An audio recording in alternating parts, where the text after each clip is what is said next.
Moin Zaffer, welcome to my wax museum. Thank you, Alex. I appreciate it. I'm excited to have you here. We had a conversation I think, was it just 1 week ago? And I enjoyed chatting with you, and I was like, I've got to have him on my wax museum, chat some more, find out more about your story and where you're from. And the way I start out always is kind of connecting us. So how is it that we got in touch? Would you mind filling in the audience? Oh, yeah, sure. Um, so you and I got in touch so I have a coach, and he's my podcasting coach. His name is Kevin, and I think he reached out to you, and that's how we scheduled it. And we had did we have a short phone conversation before the interview, or we just got right into it? I think we just got right into it. I think so. Yeah. Yeah. Yeah, It was that's yeah, it was for the upcoming podcast Broken Bulbs, or I guess by the time this episode comes out, right. it'll be out as well. But yeah, we had a great conversation. You have such an interesting story and fascinating background to me, that I was like, well, of course I've got to have him on every podcast I possibly can. So with that, let's jump into, where are you from originally? So I was born in China. I was raised in Pakistan, and I came to Canada in 2010 for my undergraduate, and I've been here since. Wow. Okay, so it's a really international story. Is it like one parent's from China, one's from Pakistan? Is that how that worked out? Or was your family in China at the time? How'd Yeah. this happen? So both my parents are from Pakistan, and so my dad has work in China. He still works there. He's been there 35, 40 years, speaks really good Mandarin. But yeah, at the time I was born, they were in China. I was there, I think, for the first 2 years, and then we moved to Pakistan. And Hmm, I think my dad moved too, and then he went to China again to work again. Yeah. interesting. So I believe you're the first person who I've interviewed who was raised in Pakistan. Would you mind telling me a bit about what childhood was like for you there? Um, yeah. Honestly, I was really blessed to have a really good childhood.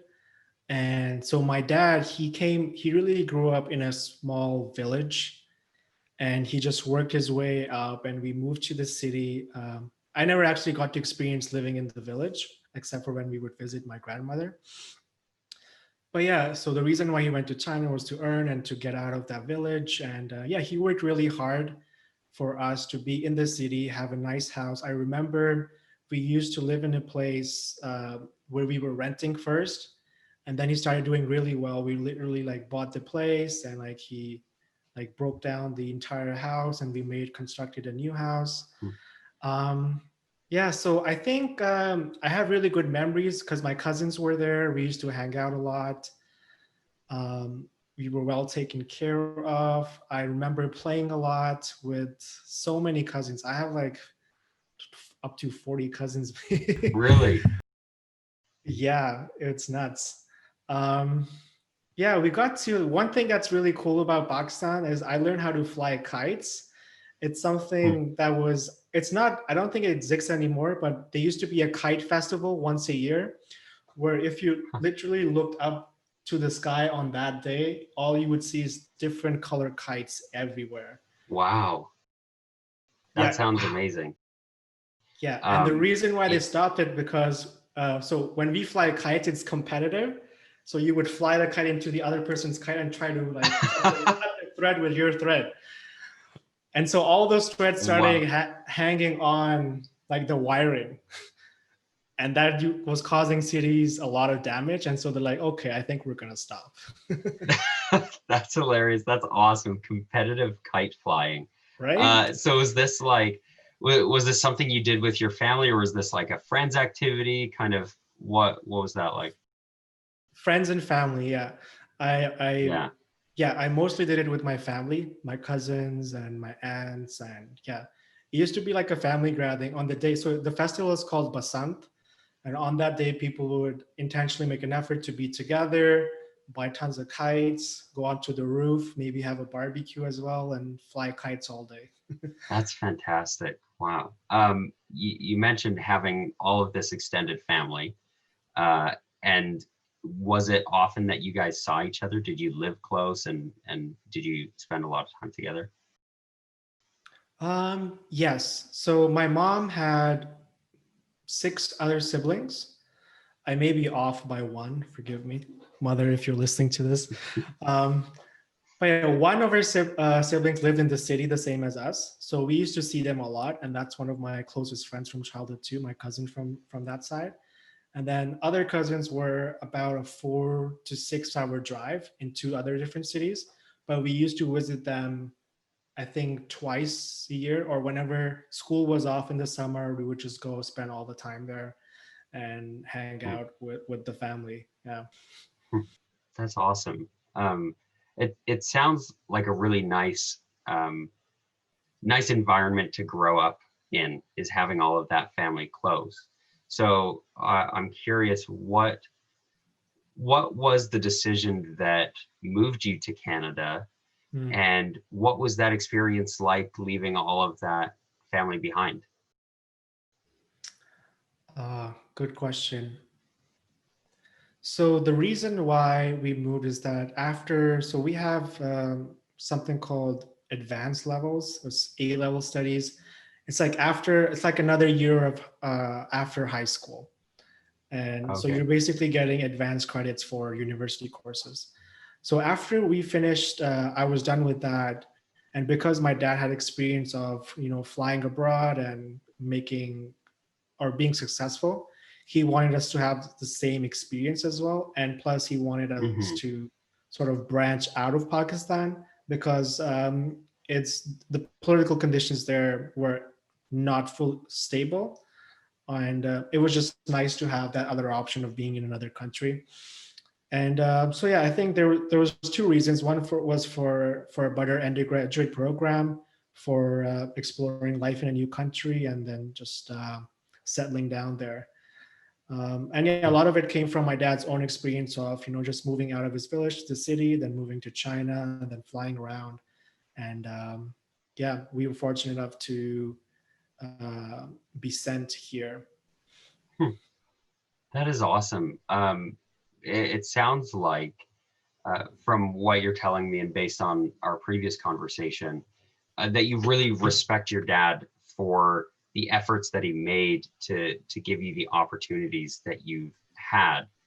Um, I'm curious how you see that continuing in your life, how you see yourself giving yourself more opportunities, as well as your children. Yeah, great question. So I didn't always feel the same way about my dad, especially when I was younger. And a lot of it was because after we moved to Pakistan from China, he moved back to China, and I would only get to see him maybe once a year. And so the kid in me really missed his father, and he did not understand that he's there essentially to make sure that we have a good life.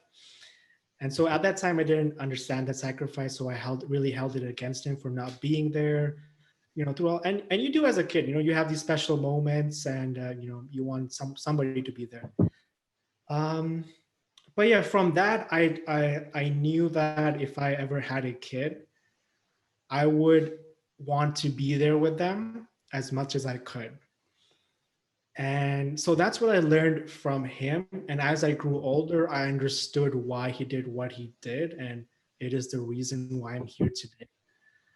Um, yeah, so my takeaway from my childhood is to be with my daughter as much as I can and give her really freedom of thought and expression.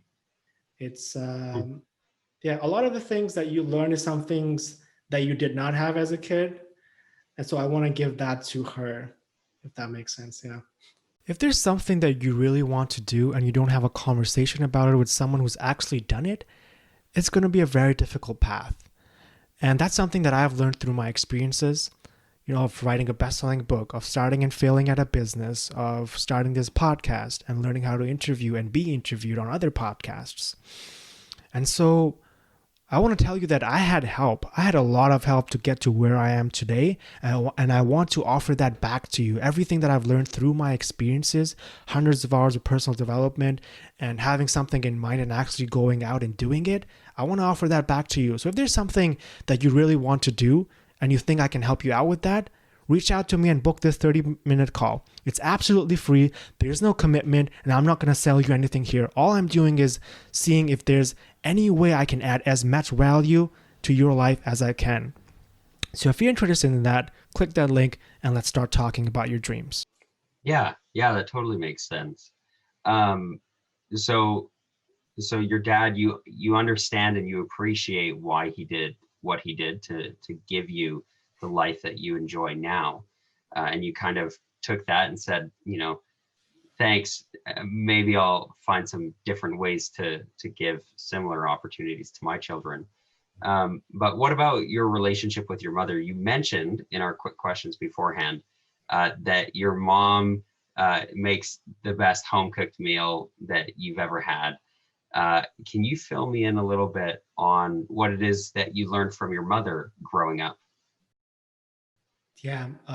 So I learned from her strength and resilience. So she had 4 kids, and obviously after my dad was in China, she was raising 4 kids by herself, right? It's true, we have it's very common in Pakistan to have help. So you have people, so you would say you would have a driver to drive us to school, um, and maybe a maid to help clean out. But she didn't always have that. Eventually she did after my dad started doing well. But yeah, she had the responsibility of raising 4 kids and being without like a partner physically for long periods of time. So I learned a lot of things from her, and strength and resilience were really two powerful things. And what I noticed that she about her was that she always found a way to have fun, um, and she would have fun with her siblings a lot. So I think that's something that got sort of ingrained in me to have fun with your siblings.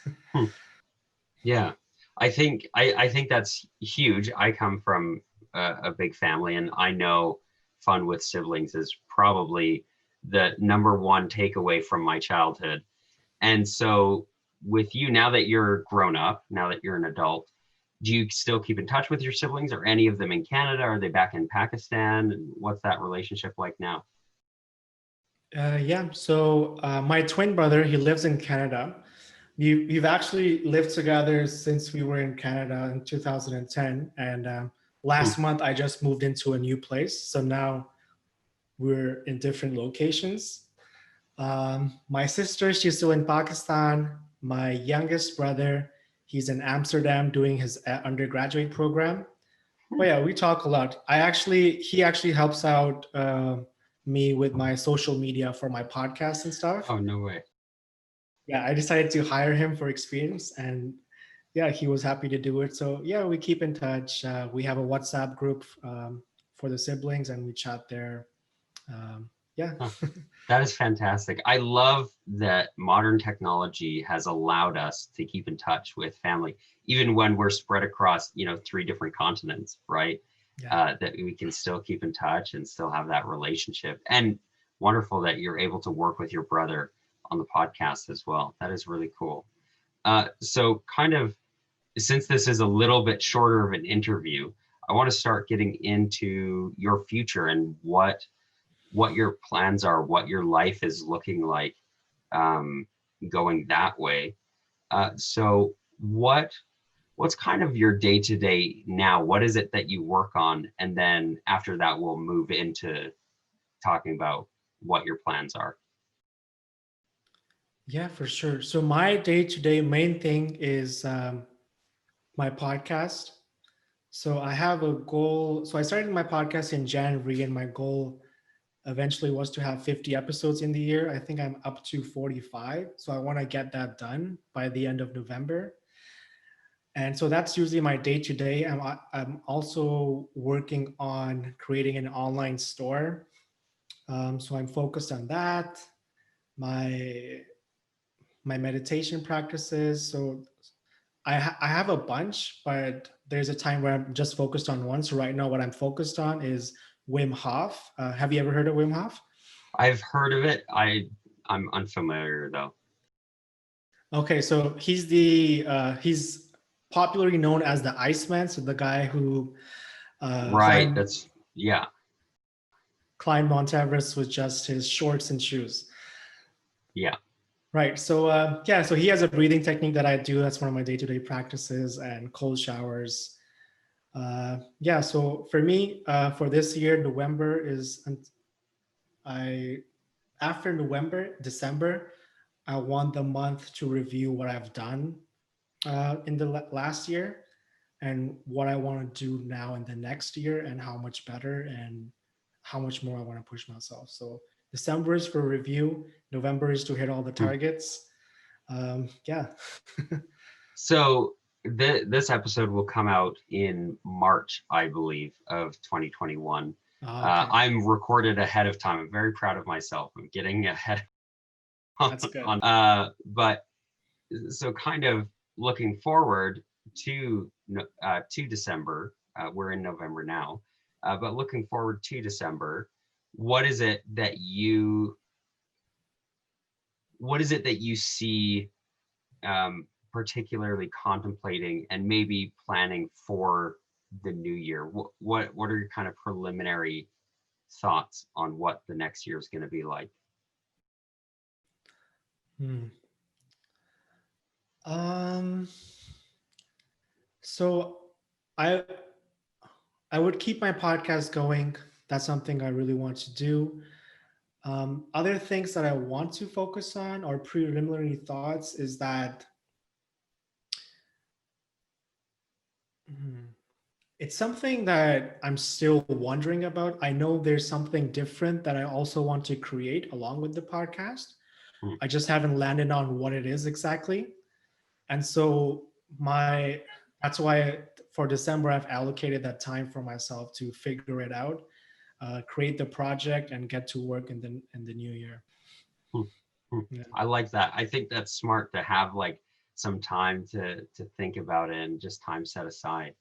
And then let's look further into the future, maybe 10 years down the road.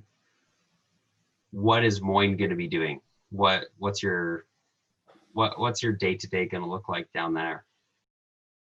Mm. So 10 years down the road, Moin's going to be running a successful company, something hopefully like Mind Valley. I see myself traveling a lot, speaking on stage in front of thousands of people. Um, I've definitely written more books. Yeah, man. Um, those are those are my initial thoughts for 10 years. Will I still be living here? I don't know. So far, the trend is I keep moving every 6 years. So we'll see. Hmm. Who knows what the future holds, man? Could Yeah. go anywhere. Uh, I'll have one last question for you here, um, before I let you plug everything and tell everybody where they can follow you and find everything that you do. And that is something I ask every guest who comes on the show. At the end of your life, when you're looking back, when you're thinking about all the things that you've done, both up to this point and up to that point, so things in your future as well count here. What are the things that you're looking back on that give you the most pride and that give you the most satisfaction? Mm. I think the most important thing is that I had the courage to follow my dreams or my path, which is anything that I had an itching towards, I went out and did it. And I think that's something that I can be really proud of. And whether it was writing the book or having a podcast, those things will remain. And I think it's sort of feels like a legacy that, okay, Hmm. I really pride myself on having ideas and then actually manifesting them. And so when I look back, I think those are the things I would be proud of for myself, that I actually went out and gave it my best, whether it succeeded or failed, that I followed that itch. Yeah. Hmm. I like that. I like that idea of following that itch, of of having the courage to follow that itch. With that, this has been fantastic, and I'm glad that we've gotten to chat again. Would you mind filling in the audience on where they can find your book, where they can find your podcast, and where they can go to follow you and everything else that you've got going on? Yeah, for sure. Thank you, Alex. So my Instagram for my podcast is the Grow with Moin podcast. You can follow me there. I'm also on LinkedIn by my name, Moin Zafar, and Facebook. And that's everywhere you can find me. If you want to have, so for the, this probably would not work because I was doing 30-minute conversations just for this year with people, but Oh, right. yeah, that doesn't go. But yeah, follow me, connect with me, chat with me, see what I'm doing, and yeah, we'll have a nice conversation. Fantastic. Well, Moin, thank you so much once again for joining me. Of course, Alex, it's been a pleasure again.